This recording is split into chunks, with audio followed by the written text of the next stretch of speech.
Chapter 1: The Departure. Grandpa Ned had always prided himself on being self-sufficient. At 78, he still mowed his own lawn, fixed his own plumbing, and absolutely never asked for help unless he'd exhausted every other option. But today, sitting on the hard plastic chair in Terminal B of Chicago O'Hare International Airport, he felt something he hadn't experienced in decades: the creeping sensation of being forgotten. "Just sit here, Pop will be back after check-in," his son Marcus had said, flashing that familiar hurried smile that Ned had come to recognize over the past few years. The smile that said, "I'm busy, I'm stressed, please don't add to my plate." Ned had nodded, gripping the handles of his worn leather carry-on, the same bag he'd taken to Korea in 1952, patched and restitched more times than he could count.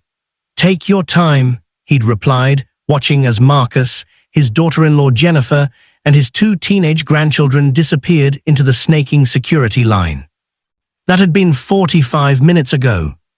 Ned checked his watch again, a silver Timex that had belonged to his late wife, Elena. She'd given it to him on their 40th anniversary, just 6 months before the cancer took her. The second hand swept around the face with its steady, reliable rhythm. 11:47 a.m. Their flight to Orlando was scheduled to depart at 1:15 p.m. Around him, the airport pulsed with life. Families rushed past with overloaded luggage carts. Business travelers barked into their phones.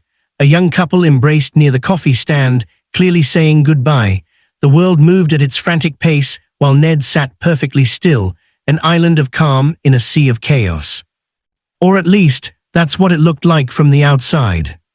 Inside, his mind was racing. Chapter 2: The Realization. At first, Ned had assumed they just hit a long line. Security could be unpredictable, especially during the holiday season. Thanksgiving was only 2 weeks away, and half of America seemed to be migrating through airports like confused geese. But as the minutes stretched on, doubt began to creep in. He pulled out his phone, a flip phone that Marcus kept insisting he upgrade, and stared at the blank screen. No missed calls, no messages. He could call Marcus, but the thought made him hesitate. What if they were just delayed? What if he was being paranoid, needy, the demanding old man he'd promised himself he'd never become? Ned remembered his own father, in those final years, how every small inconvenience had become a catastrophe, how every moment alone had felt like abandonment. "Don't let me become that," Ned had whispered to Elena during one of their visits to the nursing home. She'd squeezed his hand and promised, "You won't. You're too stubborn." He smiled at the memory, but the smile faded quickly. 11:52 a.m. A gate agent's voice crackled over the loudspeaker, announcing a flight to Denver. Ned watched as passengers began queuing, efficient and purposeful. Everyone seemed to know exactly where they were going, what they were doing. Everyone except him. He stood up, his knees protesting slightly.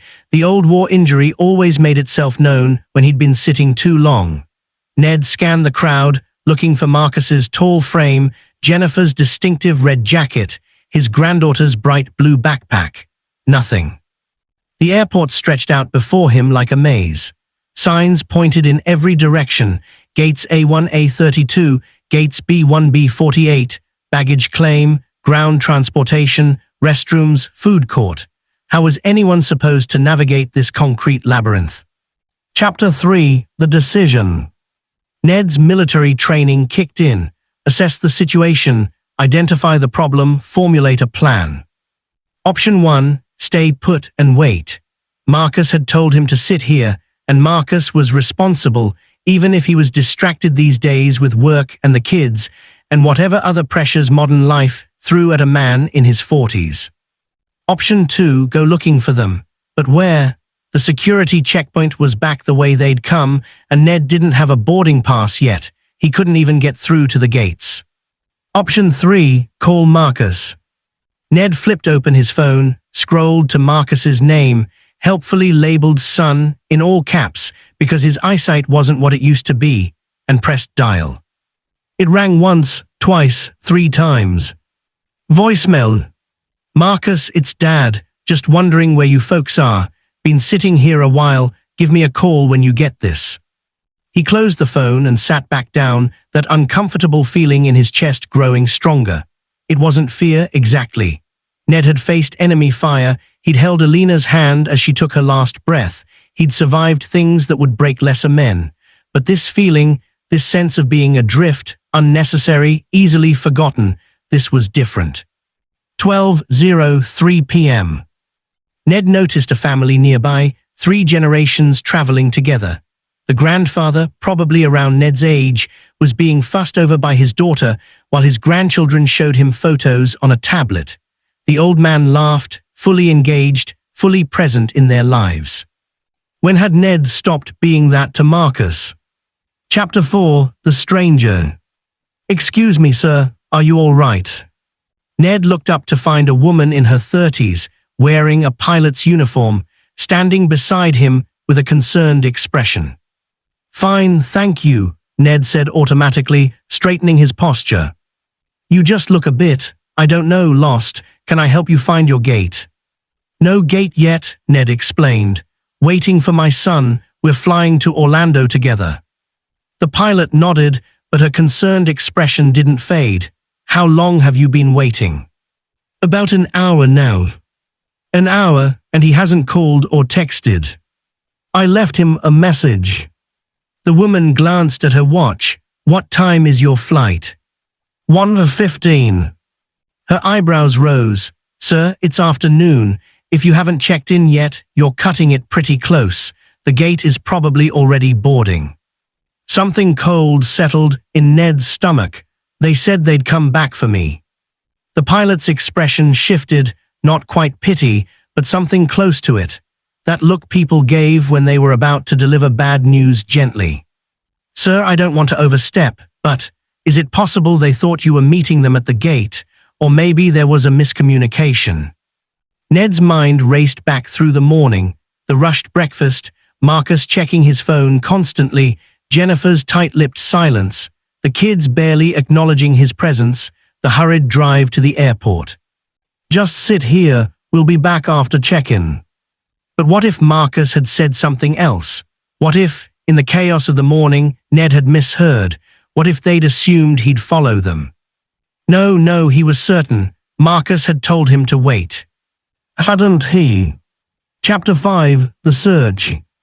The pilot, her name tag read Captain Martinez, insisted on helping Ned check the security area. She walked him to the checkpoint entrance, where a TSA agent confirmed that no one matching Marcus's description had asked about a lost elderly passenger. "Let me try calling him again," Ned said, but once more it went to voicemail. Captain Martinez checked her own phone.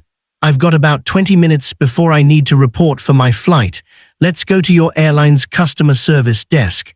They can page your family over the intercom." They walked through the terminal, Ned feeling increasingly foolish. He was a grown man, a war veteran, someone who'd navigated far more complex situations than a simple airport trip. Yet here he was, being escorted like a lost child.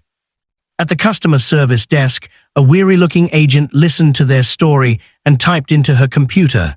"Ned Thornton, you said, flying to Orlando on the 1:15. "That's right."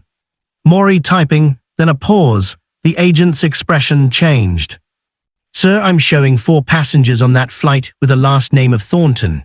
Marcus, Jennifer, Zoe, and Ethan.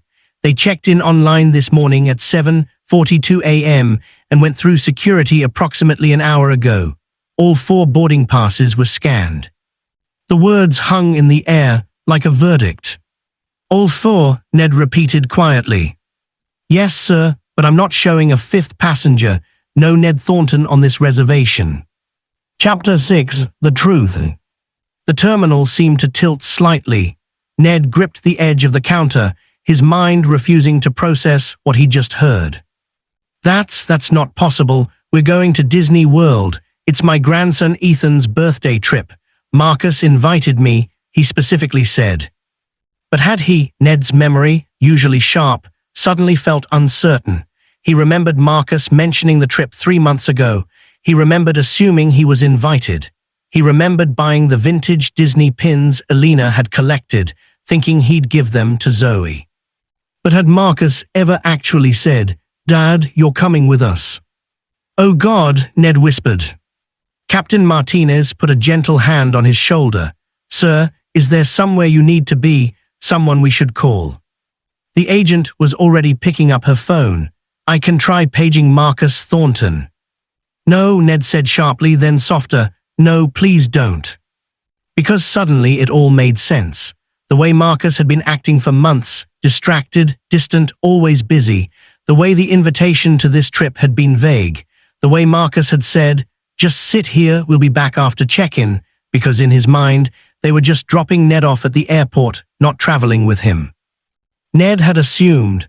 He'd so desperately wanted to be included, to be part of his family's life, that he'd constructed an entire narrative that didn't exist. "I need to go home," Ned said quietly. Chapter 7: The Ride. Captain Martinez insisted on staying with him until he could arrange transportation. She even helped him call a car service, refusing to leave until she saw him safely in the vehicle. "My father lives in Boston," she said as they waited. "I don't see him nearly enough, but I promise you I would never leave him sitting in an airport without making sure he was okay first." Ned appreciated the kindness, even if it highlighted his own son's oversight. The ride home was silent. The driver, sensing Ned's mood, didn't attempt conversation. Ned stared out the window at the Chicago skyline, at the familiar streets he'd called home for 50 years, and felt more alone than he had since Elena's funeral. His phone rang. "Marcus." Ned stared at the screen, watching it buzz in his palm. Part of him wanted to answer, to hear Marcus's panicked apology, to be told it was all a mistake. But a larger part, the part that had survived war and loss and disappointment, knew that answering now would only lead to excuses, to justifications, to Marcus making Ned feel like the problem for having misunderstood. He let it go to voicemail. Epilogue: The Choice. Back home, Ned made himself a cup of coffee and sat at the kitchen table where he and Elena had shared 47 years of breakfasts. The house was quiet. The house was always quiet now. His phone showed 3 missed calls from Marcus, 2 from Jennifer, and 1 voicemail. Ned played it on speaker. Dad, where are you? We came back to where we left you and you're gone. The airline says you're not on our flight. I'm so confused. Are you okay? Please call me back. We're getting worried.